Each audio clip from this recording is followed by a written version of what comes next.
자, 오늘 이제 5월 17일 저희가 오늘은 이제 김하성 선수 얘기 경기가 없는 날인데도 저희가 한번 조명을 해보고 싶은 주제가 있어서 가지고 왔습니다. 네. 최근 이제 커뮤니티 등을 통해서 얘기가 나오고 있는 게 이제 만약에 타티스 선수가 복귀하면 김하성은 이제 어떻게 하냐, 타티스 외야로 전향해야 되는 거 아니냐, 뭐 이런 얘기들이 나오고 있어서 저희가 한번 쭉 정리를 해드리려고 한번 정리를 해봤습니다. 네, 일단 타티스 주니어의 부상 상황을 말씀을 드리자면요. 지난 3월 중순이었죠.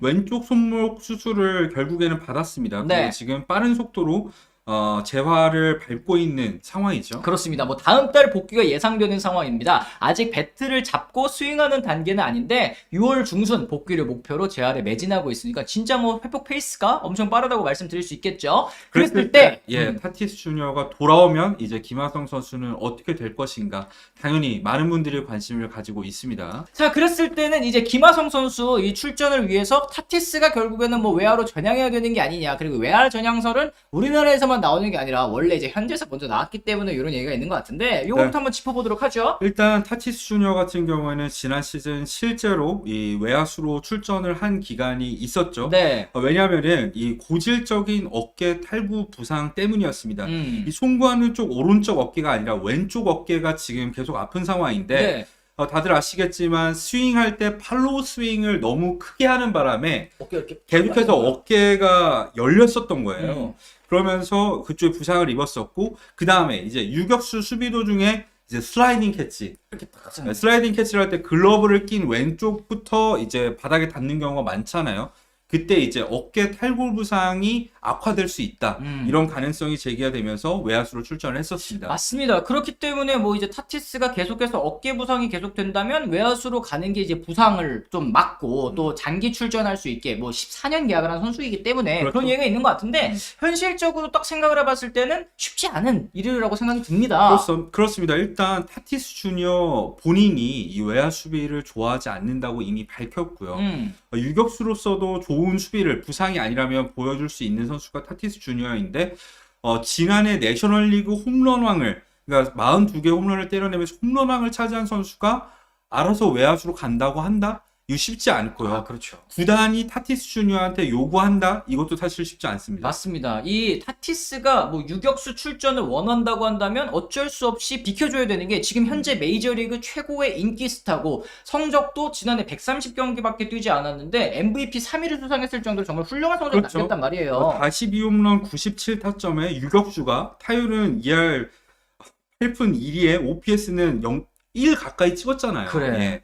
정말 대단한 활약이었고, 이랬을 때 타티스 주니어가 유격수로 출전하고 싶다? 그럼 어쩔 수 없는 거죠. 수비에 있어서는 사실 김하성 선수가 유격수 수비 조금 더 낫기는 한데 맞습니다. 일단은 뭐 팀 내 위상이라든지 자녀 계약이라든지를 고려해 봤을 때는 유격수 자리를 뺏기는 좀 쉽지 않을 것 같다. 자, 그랬을 때 3루도 안 돼. 왜냐? 마차도 지금 제일 잘 치고 있잖아요. 지금 제일 잘 치는 것도 잘 치는 건데, 골드글러브를 2차례나 수상했던 마차도 선수이고, 3억 달러 계약을, 10년 계약을 맺은 지 얼마 되지도 않은 선수가 3루수로 출전 안 하면 그 3억 달러의 가치를 어떻게 합니까? 그렇죠. 그런 걸 생각했을 때 유격수랑 3루수, 김하성 선수가 두 선수를 밀어낸다? 사실은 쉽지 않아요. 그렇습니다. 사실 그렇다고 한다면 제일 위협을 받게 될 선수는 역시 이루수인 크로넨워스가 아닐까라는 생각이 좀 듭니다. 사실 지난 2년 동안 단축 시즌에는 신인왕 2위, 지난해에는 21홈런 때려내면서 올스타까지 출전한 선수이기 때문에 팀 내 신뢰가 굉장히 뭐 두터운 선수다라는 말씀은 드릴 수 있겠지만 올 시즌 타격들이 좀 심각합니다. 아직도 2할 초반대 타율에 머물고 있고요. 지난해 21의 홈런을 때려냈는데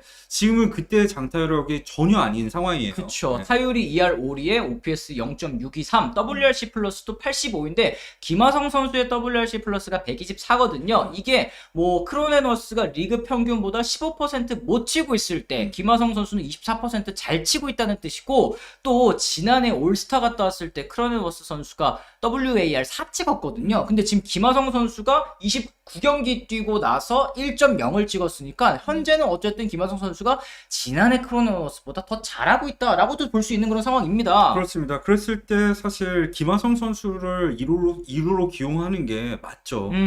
맞고, 만약에 아니라고 하더라도 여러 가지 얘기를 할 수 있겠죠. 타티스 주니어가 풀타임 유격수로 나올 것인가, 어깨 부상이 있고 손목 수술까지 받은 선수인데 지명타자로 출전하는 경우가 당연히 많지 않겠습니까?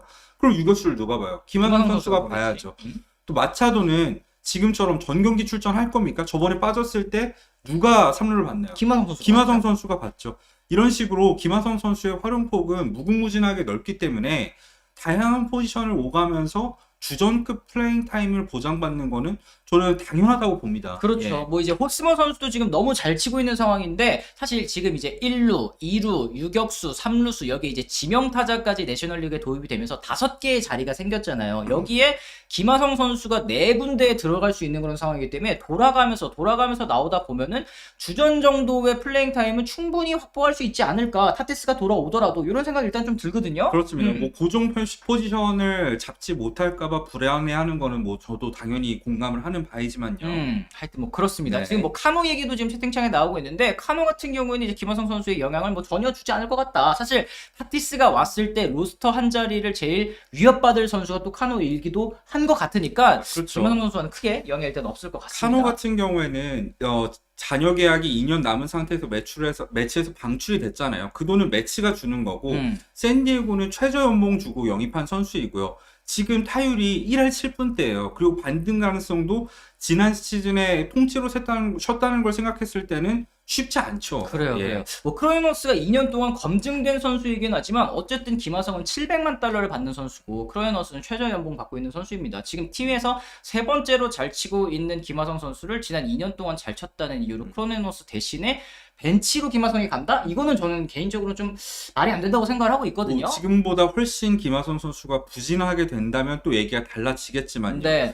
저는 이 샌디에고 입장에서 가장 좋은 방법이 뭘까 생각을 해봤는데 크로네너스가 사실은 템파베이 레이스 시절에 마이너리그에서는 외야수로도 상당한 경기에 출전한 경험이 있거든요.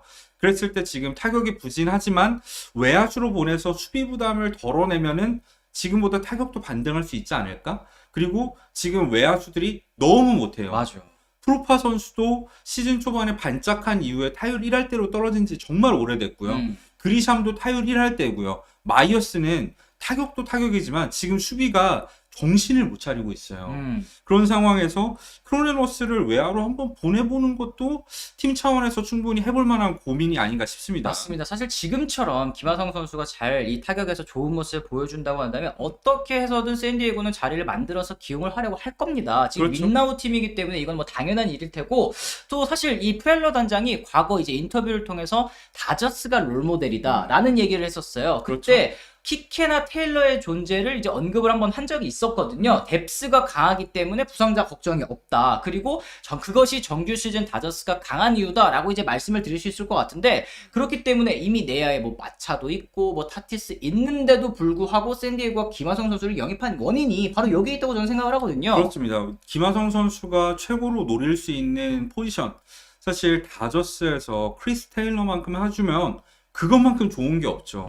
크리스 테일러가 뭐 고정 포지션이 한 번이라도 있었던 적이 있습니까? 이루수로도 나서고 중견수, 좌익수, 3루수, 뭐 3루수, 어쩔 때는 유격수로도 나섰는데 이렇게 다양한 포지션을 오가면서 뭐 20개 정도의 홈런을 때려내면서 결정적인 순간에 멋진 활약을 펼친다면 김하성 선수의 가치는 앞으로 계속 높아지게 되겠죠. 맞습니다. 자, 그렇기 때문에 지금 뭐 트레이드 가능성 같은 얘기, 뭐 지금 가치가 올랐기 때문에 지금 팔아야 된다 이런 얘기들도 있는 것 같은데 올 시즌, 이 시즌 중에는 뭐 가능성이 거의 없을 것 같아 보여요. 그렇죠. 뭐 사실 트레이드를 통해서 얻는 게 분명히 T급 스타를 위한 트레이드를 할 거란 말이에요. 왜냐하면 샌디에고는 지금 이미 포스트 시즌 진출권 성적을 뽑고 있기 때문인데 김하성 선수를 트레이드해서 비슷한 급의 다른 포지션 선수를 데려온다? 이렇게 안 하거든요. T급 스타를 위해서 차라리 유망주를 써서 데려오죠. 네.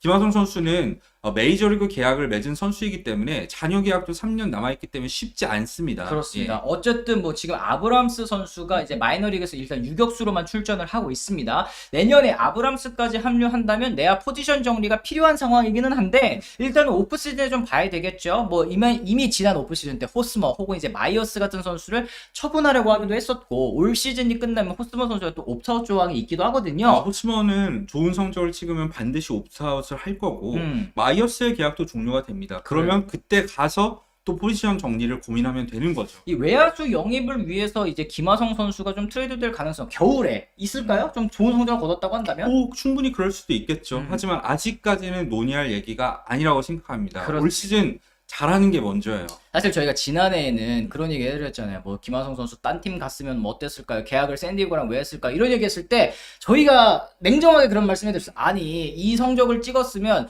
피츠버그나 뭐 다른 토론토나 이런 팀에 가서도 기회를 많이 못 받았을 것이다. 근데 오히려 올 시즌엔 샌디에고에서 이렇게 좋은 모습을 보여주고 있기 때문에 누구 돌아오면 어떻게 될까요? 누구 돌아오면 자리 있을까요? 이런 얘기가 나오고 있는 거라고도 생각을 하거든요. 맞습니다. 김하성 선수가 계속해서 좀 이렇게 좋은 활약 펼쳐주면서 끝까지 샌디에고의 핵심 선수로 남을 수 있었으면 좋겠습니다. 자, 어쨌든 다저스가 오늘 승리 거두면서 22승 12패, 샌디에고는 오늘 경기 없었습니다. 이동일이면서 22승 13패, 지금 반게임 차로 추격을 하고 있는 상황인데 타티스가 없을 때까지 이렇게 성적 차이, 격차 크게 벌어지지 않게 할 수 있었던 1등 공신, 저는 김하성 선수라고 생각을 합니다. 그렇죠. 타티스의 주 포지션인 유격수 자리를 김하성 선수가 잘 채워주고 있기 때문에 샌디에고가 지금처럼 좋은 성적을 거둘 수 있는 거고요. 물론 마차도, 호스머, 이 쌍포들의 활약도 대단하긴 하지만요. 네, 타티스가 돌아온다면 또 샌디에고가 본격적으로 또 이제 순위 경쟁, 이제 다저스와의 한판 또 예고가 되어 있지 않을까 생각을 해보면서 오늘 컨텐츠는 이렇게 마무리 지어보도록 하겠습니다. 자, 저희의 생각은 이렇습니다. 여러분들이 또 어떻게 생각하시는지 댓글로 또 많이 남겨주시면 저희가 읽어보고 또 댓글 남겨드릴 수 있는 거는 또 남겨드리도록 할 테니까요.